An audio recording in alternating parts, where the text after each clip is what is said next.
LinkedIn News. From the news team at LinkedIn, I'm Jessi Hempel, and this is Hello Monday. It's our show about the changing nature of work and how that work is changing us. Today we're talking about neurodiversity. Our guest is Ludmila Praslova. Ludmila is a psychology professor at Vanguard University. She looks specifically at making organizations more accessible to everyone, including those of us who are neurodivergent. And Ludmila, she has a unique perspective on this topic. She has autism. For most of her professional life, she didn't know this. But then a couple of years ago, something shifted in her job. She had to drive more and attend more social functions. I've been doing this job for 25 years, and all of a sudden I can't do it. Ludmila had always been uncomfortable with things that didn't seem to bother a lot of her peers. Loud music, long drives, and certain social gatherings. It was confusing and frustrating, and now she wanted answers. I was trying to figure out what's going on. Why can't I force myself to do those things and just be better at those things? Ludmila began to research and reach out for help. And in 2020, she was officially diagnosed with autism. Her lifelong fight for diversity and inclusion became personal. Her diagnosis showed her just how alienating organizations and workplaces can be for the neurodivergent. Today, we're going to talk about all of it. Here's Ludmila. The idea of neurodiversity is that different ways of thinking and different ways of knowing are inherently a part of human diversity, just like within biodiversity, there are different forms of plant life, different forms of animals, and they all play an important role. So it's a perspective on how people who function slightly differently. But that's a classic definition. Differences in thinking and cognition that are part of human diversity. So neurodiversity is a way of pulling back from simply looking through the narrow lens of how is the experience of those with autism different from what we might consider a quote-unquote typical experience, and saying instead, can we recognize that there are many, many experiences in the world, and a neurodiverse experience, it began with the autistic experience, but then expanded to include also the experience of people with ADHD and people who have Tourette's, and now has expanded even further. Yes. So it's not a codified movement. It's kind of an evolving way of thinking, which is why there are some people who might use a slightly different criteria for what's included within neurodiversity. So if you wouldn't mind, I think it would be really instructive for our listeners to hear a little bit about your own experience. So you were diagnosed with autism in 2019, right? I self-diagnosed in 2019 and I was officially diagnosed in 2020. Walk us back a little bit and explain to us how you got there.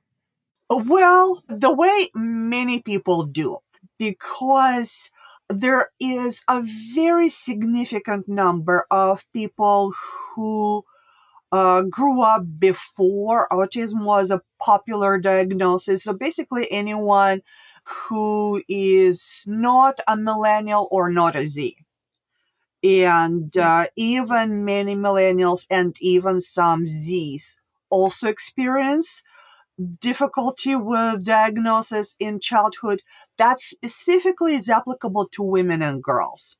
There are many women and girls who are missed by the system, a little bit fewer now because there is a growing awareness of autism in girls and the different presentation. But for a very long time, women specifically fell through the cracks. I want to pause there a second. I want to pause there because I think we cannot accentuate that point enough. That really, in the discussion broadly about what autism is and what it looks like, there's long been a stereotype. And that stereotype has been quite narrow. It's been a brainiac boy who is really, really, really smart with bad social skills. And it's my assumption that actually that's just a very narrow slice of what it means to live and be on the autism spectrum. And yet, that's the one that we see the most. Absolutely. So this comes from early descriptions of autism, which were mostly on boys, very few girls, and was always assumed that it does fall in this male brain pattern. Even the terminology that was used was very much a boy who is interested in trains. And there obviously are some who fall in that category, but there are quite significant differences. So females are more likely to care about social fitting in and social presentation, and are more likely to try, and are also very likely to mask in order to fit in, which is a very high effort tactic to try to mimic behavior, to watch TV, read books, trying to figure out humans and trying to do our best. So that is one reason that many women were missed, and some of the men with slightly different presentation than what was expected. But it can lead to significant burnout and other kinds of issues. Well, I have to say, it sounds so both exhausting and traumatic to put so much energy into training yourself to mask who you are and try to come across as someone who you're not. And many people don't realize we're doing this because obviously it starts very early and society kind of punishes you for being yourself or for being an nerd or for reading too much. So you try to, okay, so I'm going to force myself to learn about those lighter topics that people wanted to talk about, or I'm going to force myself to smile, or harder things. I'm going to drag myself to this party and I'm going to pretend to enjoy music, and then I will just go and cry because I'm completely sensory overwhelmed and my head is exploding because everything is way too loud. So Yeah. there's variety of things people would try to do because it's not like autistic people don't have desire to be with other people. It's just we have a different processing system, and we intuitively would want to socialize in a different way. Well, I would love to hear, if you're willing to share it, a little bit about what your experience as a child and young adult was before you had this diagnosis. What did you understand about yourself? In my case, I think it's very hard to disentangle my experience with neurodivergent mind and other kinds of experiences because I was also very poor. And that I think was more of a factor Yeah. than cognitive differences. Yeah. So when you live in a tiny apartment with four people where the noise from neighbors never stops and you have very high sensory sensitivity, that really kind of colored my early experiences more than anything else because otherwise I think I would have been a very happy person reading books and just enjoying the depth of the world because I always enjoyed studying. So I do kind of fit the autistic nerdy person consuming 20 books a week stereotype. So in many ways, I was years and years and years ahead because I was reading college textbooks when I was in second grade. Wow. But I had an issue with math teacher when I was in fourth grade because she told me I was ugly and I told her she shouldn't be a teacher. So I got kicked out of math class. So I was not ahead in that area, contrary to stereotypes. Yeah. I still think I was right. I still think she shouldn't have been a teacher when she says stuff like that. I love that, like the way that both underscores what I believe to be true stereotypically about people with autism, even though it's not necessarily always true, which is a certain brilliance. and yet like flies in the face of stereotypes, which is that it wasn't at all about math. Right. And again, not everyone is brilliant. It's not true about every individual. So we can be very good at some things and not so good at other things. We're going to take a quick break. When we come back, Ludmilla will share the story of her own autism diagnosis. And we're back. In 2019, some things changed in Ludmilla's life, and things that had seemed routine were suddenly difficult, even unbearable. So Ludmilla decided to look for answers. She wanted to figure out why these changes were affecting her so much. I was struggling with several things, and that is also not unusual. So something changes about your job, and you can't do it anymore, or something changes and you can't deal it. So some people, I've heard stories, they were put in the open office. Mm-hmm. And somehow they went from the best performer in their organization to not being able to cope. So there were some changes that were made in what I was doing that required driving longer differences, which stresses me out. Yep. And also attending more social functions, loud social functions. Mm-hmm. And that just kind of pushed me to the point where just like, I don't know, I've been doing this job for 25 years and like all of a sudden I can do it. Yeah. So I was trying to figure out like what's going on. Why can't I force myself to do those things and just be better at those things? And then I started reading and watching about like female autistic characteristics, because it was literally like I've done so many things that were considered impossible in my life. Why can't I get better, at handling driving stress? Mm-hmm. Or I, I've always been I can handle loud music for 2 minutes and then I'm sick for the rest of the day. Oh. And so when it was kind of required of me to go into loud situations, I was just like, I don't know how I can handle my job anymore. Yeah. Wow.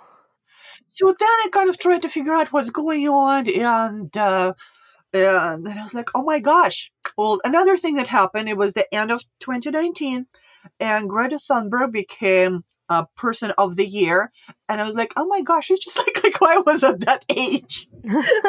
Honestly, that was a big part of it. So what changed when you got your formal diagnosis for you? It was very liberating, and I think you will hear it from many other people, because like you spend your entire life beating yourself up for your character flaws. Yeah. So like you're lazy, that's why you can't do it. And which is really it's funny because I know I'm not lazy, and I still hear the voice like you're lazy because uh, there's just certain things that don't come to you naturally, and people just assume those things are so easy that you must be not trying. Right. And you actually are trying, and then people look at everything else that is so hard for them and it's nothing to you, and they think you must be faking your issues with those easier things because everyone can do it. How come you're doing all those things nobody else can do and can't do basic stuff?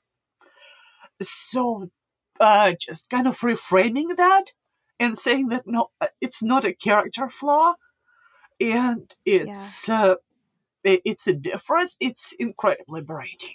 I have to imagine.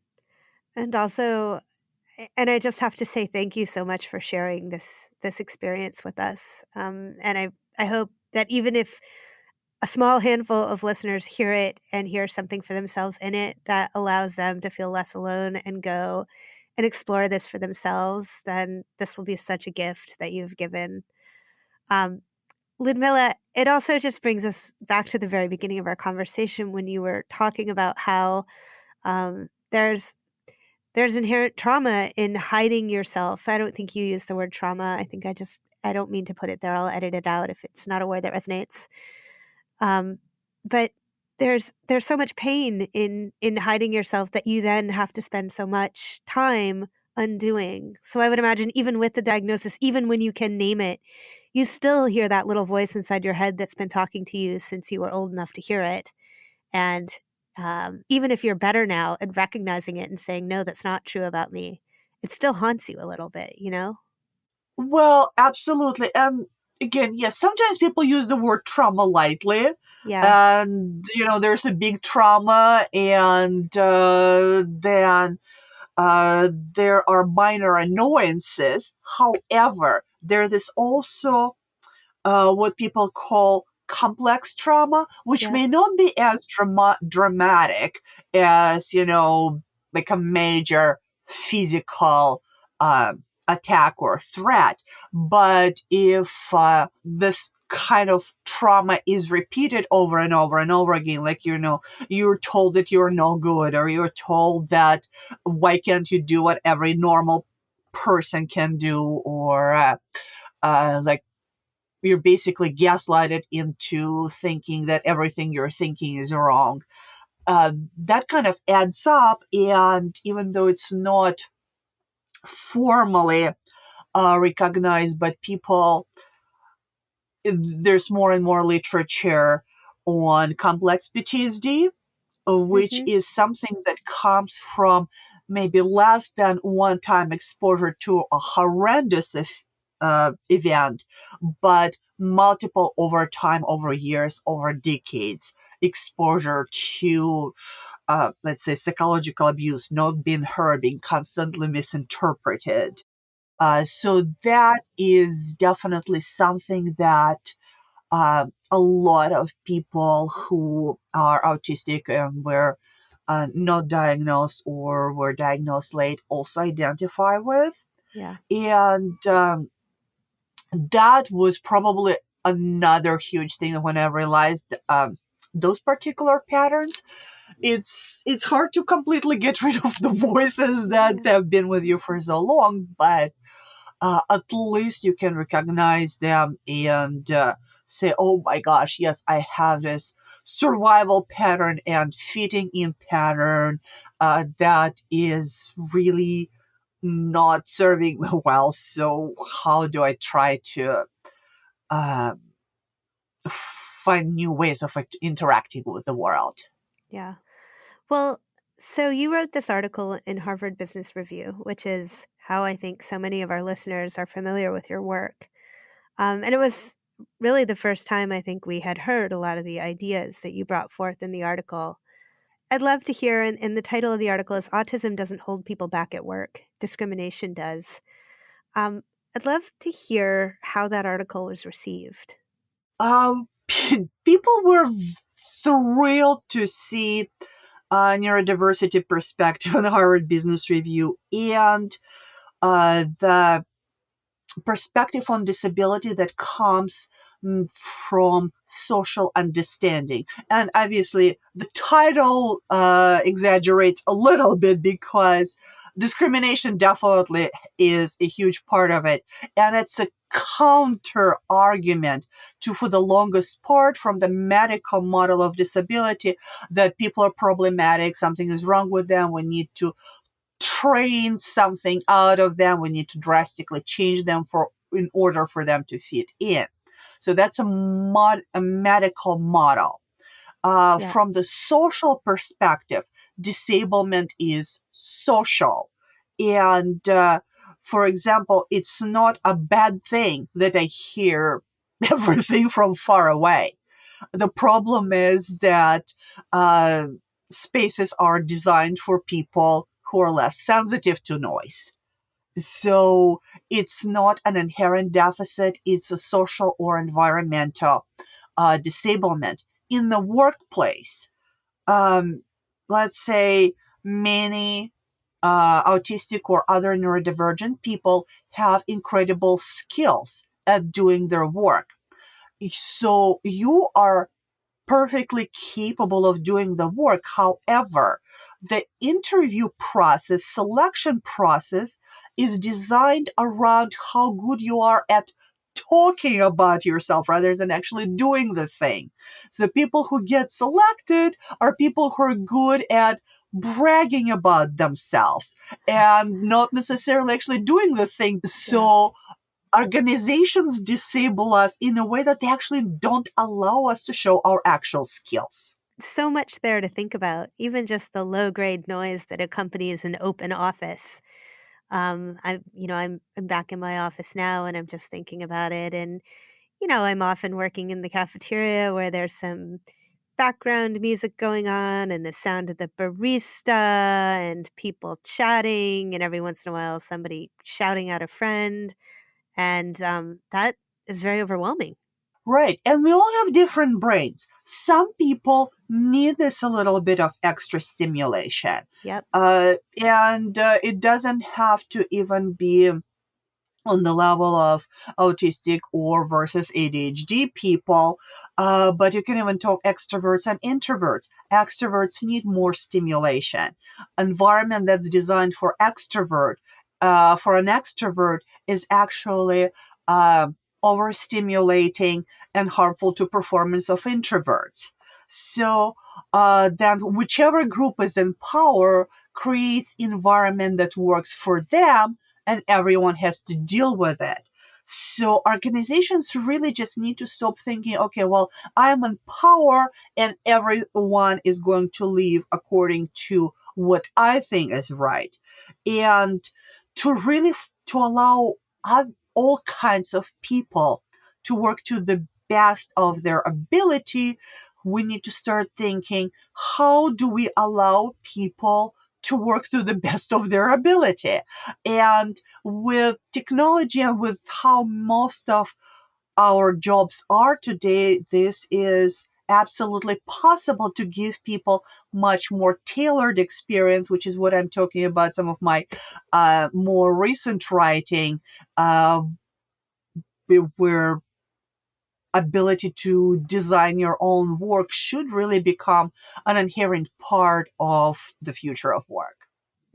So what messages would you have, what advice would you have for people, both people at large organizations like LinkedIn, the company I work for, and people within small businesses to make their workplaces more accommodating? If we focus less on presentism and focus more on outcomes, really any kind of a person who just wants to do their job and be good at it will benefit, and organizations benefit, giving people more flexibility and allowing us to work with our strengths, part-time options for those who need it, also is going to get people to work on their best. And then creating organizations that are transparent, that have clear communication, because one thing that does trip autistic individuals over in the workplace is the double speak and, Yep. all this guess what I'm thinking kind of communication. And transparency is, in general, is good for building trust, it's good for everyone's well-being, as well as organizational justice and equity. So if we create organizations that remember those key principles, as well as using valid tools for decision making, so instead of this interview that people can ace without actually being able to do the skill in question, how about we start using instruments that are measuring those outcomes that are important to the workplace? So if people implement those basic things that are really empirically based practices for making work better for everyone, many autistic people won't even need accommodations if certain flexibility is built into how organizations function. That was Ludmila Praslova. If you'd like to find more of Ludmila's work, you can follow her on LinkedIn. So many of us have felt liberated once our thoughts or experiences were validated. I think it's a common feeling. It could be from a doctor, psychologist, even a friend. When we are validated and seen, we realize we aren't alone. So come talk to us about this on office hours this week. Join us on Wednesday afternoon at 3 p.m. Eastern. You can find us on the LinkedIn news page or email us for a link at hellomonday@linkedin.com. And as always, if you like the show, please rate and review us on Apple Podcasts or wherever you listen. Hello Monday is a production of LinkedIn. The show is produced by Taisha Henry with help from Rafael Garcia. Joe DeGiorgi mixed our show. Florencia Iriando is head of original audio and video. Dave Pond is our head of news production. Michaela Greer and Victoria Taylor help us think through the tough stuff. Our music was composed just for us by the mysterious Breakmaster Cylinder. Dan Roth is the editor-in-chief of LinkedIn. Sarah Storm remains our fairy godmother. I'm Jessi Hempel. See you next Monday. Thanks for listening. The last time we were set up in the studio, my computer decided to download a new operating system, completely crashed, and we had to cancel. So I just want to start by apologizing and thanking you for your patience. I think the last 2 years we had a lot of those experiences. We did.